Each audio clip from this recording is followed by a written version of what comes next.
Good afternoon and welcome to Policing TV. I'm absolutely delighted to be here with Gavin Stephens, QPM, who is the National Police Chiefs Council Chair, NPCC, covering the forces, largely the forces in England and Wales, Gav, but with some others from overseas as well. So we cover all of UK policing's interest, including Crown dependencies and overseas territories. We've quite a broad membership in National Police Chiefs Council. We're going to start by talking about some of the challenges that UK policing is facing at the moment. The sorts of things that are top of mind for you, for your NPCC team and for chief constables around the country. So what are those things that are very much on your to-do list at the moment? Well, I mean, I always have a sort of personal test for whether we're doing a good job or not, and are we making people safer? If we're not making them safer, are we making them feel safer? And I think that's a good way to think about some of the challenges that we've got. And if I start with the latter, feel safer, we know that we have a challenge in public confidence. So we've seen, not just since the pandemic, but some challenges before the pandemic about how confident communities feel in policing services provided, how much they feel that they can trust their local teams. And of course we've had some really dreadful high profile examples, some of the worst in our policing history, that's really dented public confidence. But it's not just those high profile incidents, it's the fact that so much is now asked of policing. Our responsibilities are so broad that we often feel that we're not meeting the public's needs in certain areas, and we know that shortfall in effectiveness is also damaging public confidence. So I would say that the confidence challenge is the number one, because without public confidence the rest of policing just becomes so much more difficult. So trust and confidence, and you refer there to a number of other challenges, the increasing demand on policing, which we'll come back to in a moment or two. But on trust and confidence, what are you and your Chief Constable colleagues and the wider policing community within the UK doing to improve that? Well, there's a whole range of activities that are well underway. Everything from what happens at the local neighbourhood policing level, and I'll say a little bit more about the research in that in a moment, all the way through to the national approaches to improve our vetting practices and what we do to make sure that we're recruiting the right people into policing. We govern that through a board that I chair. We have a national operational standards goal group where we have all of the key national leads that come together to respond to, for example, part one of the Angelini inquiry and all of the recommendations that came from that. Just say something about that for our international audience. So the Lady Angelini's inquiries in three parts. The first part of it was how did a serving police officer, Wayne Cousins, come to abuse his police powers, to be in a position to abuse his police powers in order to abduct, rape and murder Sarah Everard, I think the most shocking crime in police history. And the part one of the report made a series of recommendations about the things that need to change to make sure that we're bringing the right colleagues into policing, and that the standards of recruitment, selection, vetting are what they need to be. But equally, once somebody is in policing, what are the safeguards and mechanisms to prevent red flags and signals being missed for colleagues who may be a risk to the public.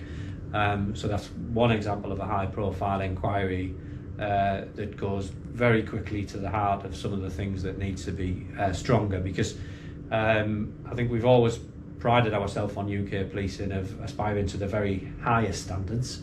We want to be role models and examples to our local communities. We want people to see it as a vocation, a profession that sets an example for the sort of society that we want to be. And of course, where we get these high profile cases, that completely undermines that confidence, and of course is not indicative of the hundreds of thousands, more than tens of thousands, hundreds of thousands of of wonderful women and men that do police officer roles, police staff roles, volunteering roles. So it's really, really important that we address all of those recommendations. So making sure that the right people are recruited, whether officers or staff, making sure that where officers or staff go bad, if I can use that expression, during their police service, that they are identified and weeded out. And so having the right team of people that is there to police across England and Wales.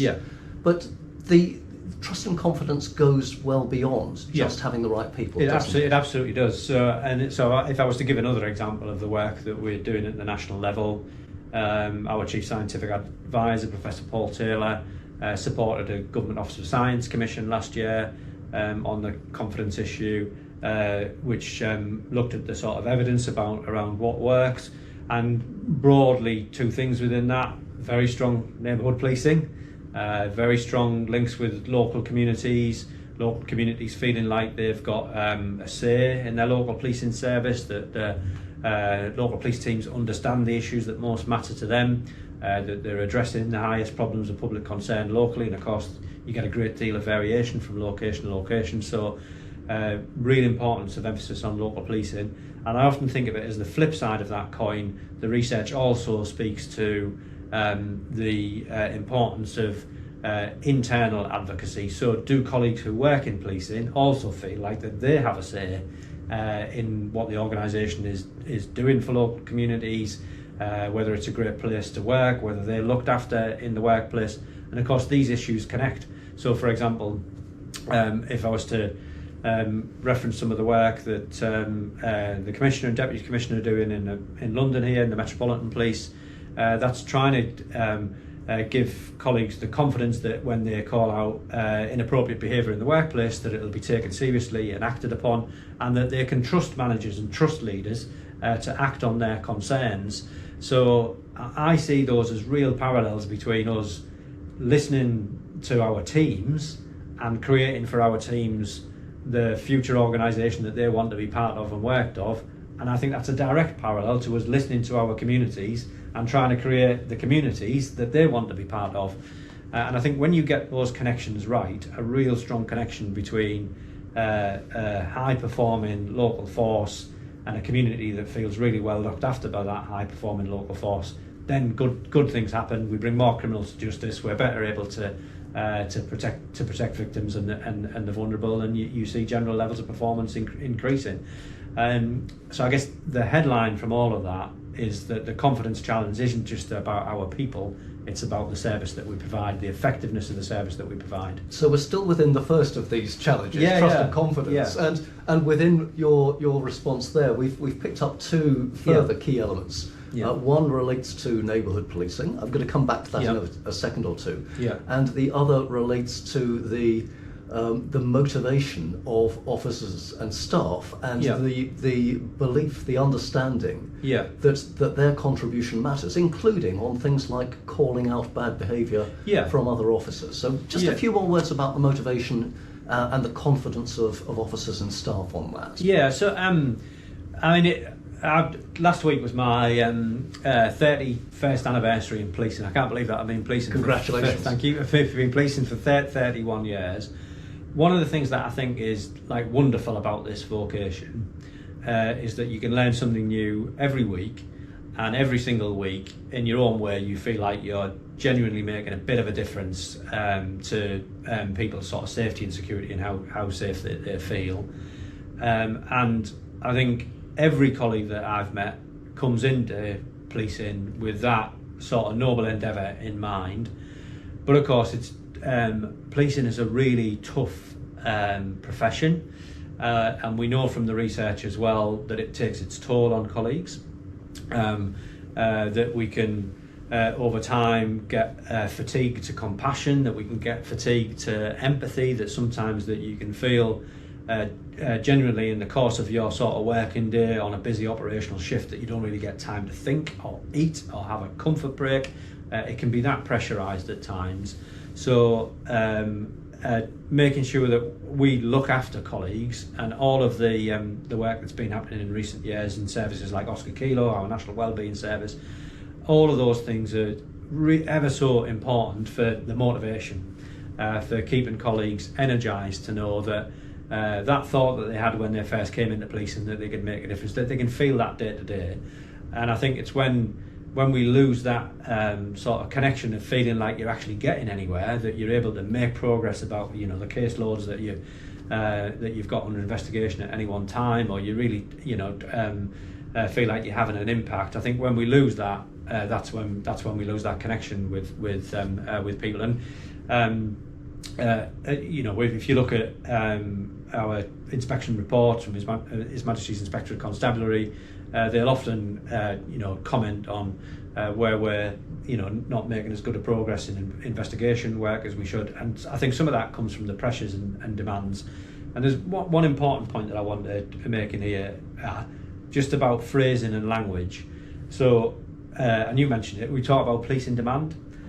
I'm really trying to get people to think about community need, because this is not about demand on us. It shouldn't be a story about policing about us.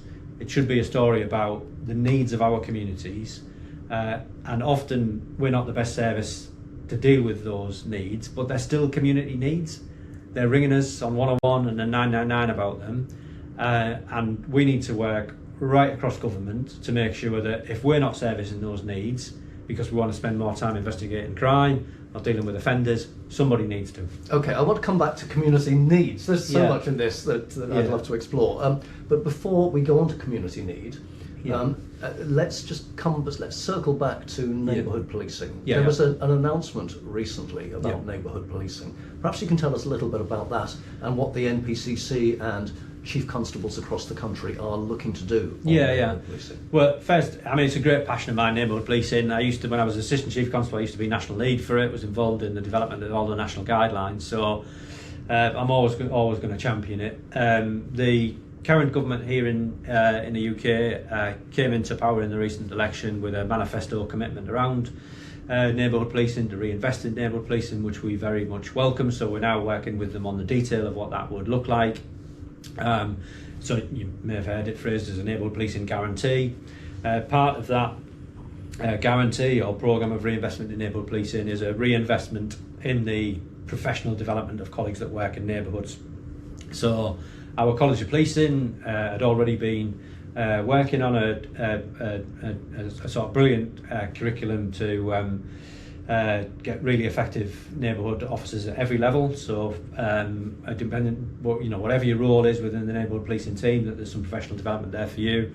And the announcement by the policing minister recently was to put some investment behind that programme to make sure that we're really developing the professional skills of those colleagues that do, in my view, one of the most important roles that we've got. So all that part of trust and confidence, and aligned with that, the community need that you pulled me up on the use of the term demand, and you described it instead as community need. Unwrap that for us. Well, in a way it's the same thing, two sides of the same coin, but the reason I think it's important to describe it as community need and not policing demand is because the story's not about us. Like, we're here to provide a service to communities, and in many other areas of public service, whether it's health or education, they often talk about needs assessments. What is it that the service user in that particular service review, what do they need? And I think if we think in those terms, it's much easier then for us to have a dialogue with colleagues in government, with our political leaders, with senior officials in other departments, to say, look, we've identified this need. We don't have the best skills or the expertise in order to deal with it, but it's clearly a need. So how are we going to solve that between ourselves? And probably the highest profile example of that over the last few years is the right care, right person approach to mental health. To recognise that we're getting called to a lot of community mental health needs, policing as a first responder, and we're saying, well, clearly we've been helping out and we'll continue to help out, but we're not the best service. We've not got the training, the expertise. They need to have a better service. So this, in essence, right care, right person, is that it's not necessarily the police officer or maybe the member of police staff that can Yeah. provide the service. It might be a mental health professional, Yeah. for example. And Yeah. so very much behind the right care, right person. Being Yeah. rolled out, I believe, across the country. at the It has, yeah, and there are many examples of that. You don't have to spend long in any police contact centre to realise that people call us In crisis. for a whole range of different reasons. Yes. That you might broadly call health and social care issues, and you know, all of this you could trace back to pressure elsewhere in the system, and of course, perhaps in very recent times, the most high-profile example of the pressure in the system has been the prisons pressure. So you know, we've for approaching almost 2 years, we've helped out by providing additional cell capacity for prison overflows. We've held people in custody for longer, and under Operation Safeguard.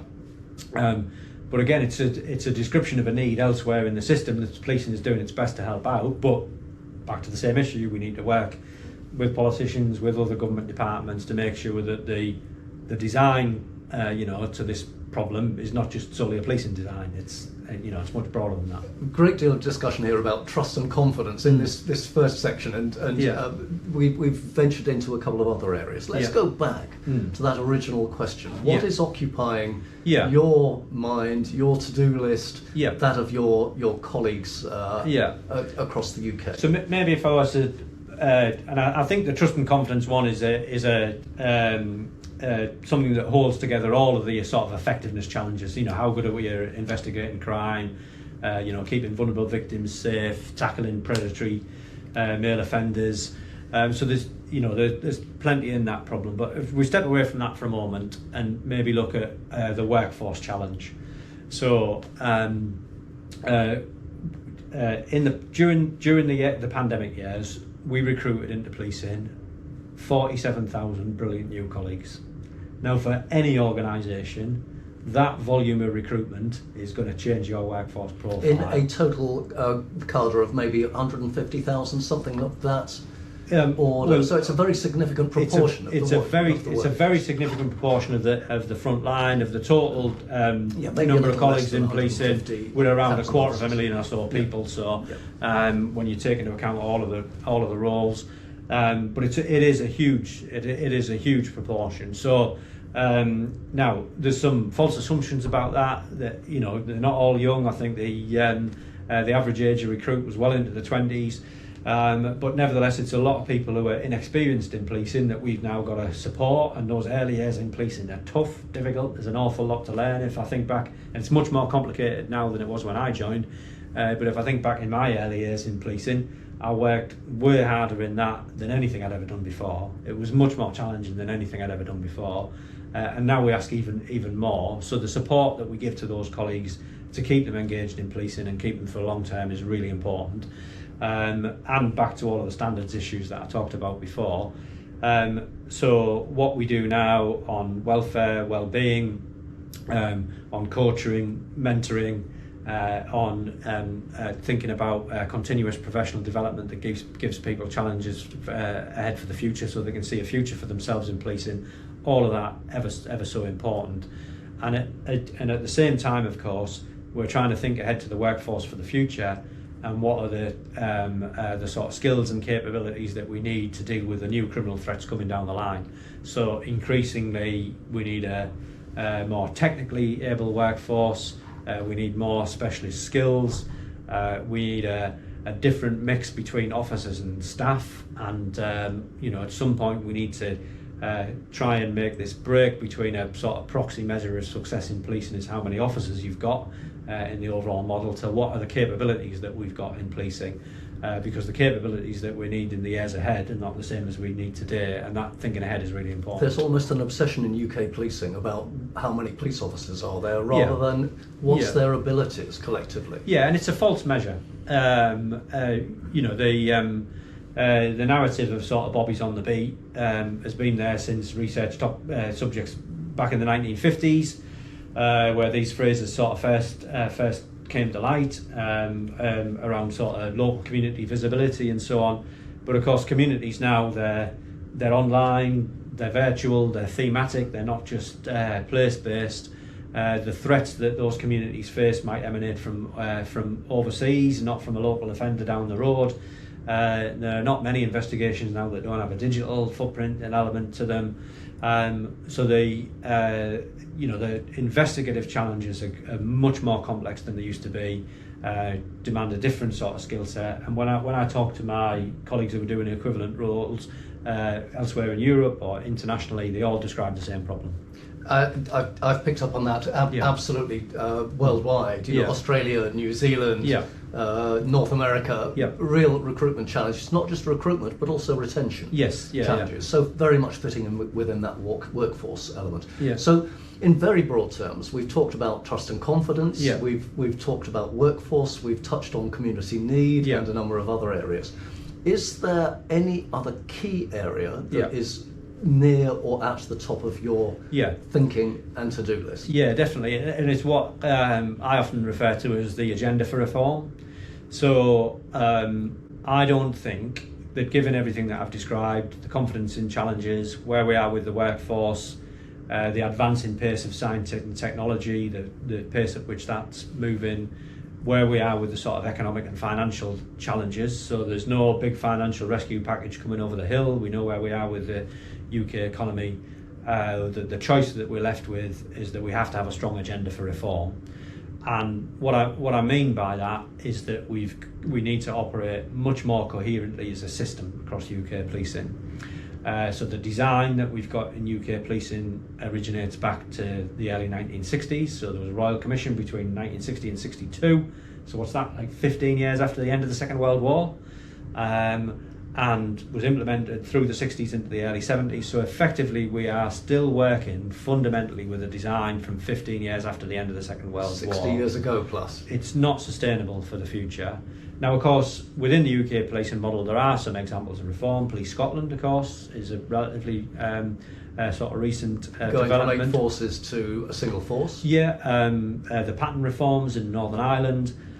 So there have been some reforms, but fundamentally the England and Wales design is 60 years old, and I don't think it helps us keep pace with technology, develop the workforce in a consistent way, get the best out of data and information to keep communities safe, ensure consistent practice across the whole of UK policing. And if I was, for example, to contrast it with a conversation I had recently with my opposite number in Norway, where they went through a series of reforms around 20 years ago now, their consistency of practice, their adoption of technology, kit, equipment, training, leadership training is consistent across the whole of the model, and colleagues there now see themselves as leaders in a national system rather than many individual constituent parts, which is sometimes what it can feel like in the UK contexts. So I think the reform is a big part of our thinking at the moment. So much more that we could speak about at this stage, but I just want to pick up on two elements and acknowledge that we are, after this first completion, going to pick up with two other videos. One is the international element that you've referred to just there, and also you've referred to what I might perhaps describe as the future of UK policing and some of the structural changes that there might reasonably be with political will, which of course is another thing entirely. But look, for the time being, Gavin Stephens, QPM, the chair of the National Police Chiefs Council here in England and Wales, thank you very much for your thoughts in this first video. My pleasure.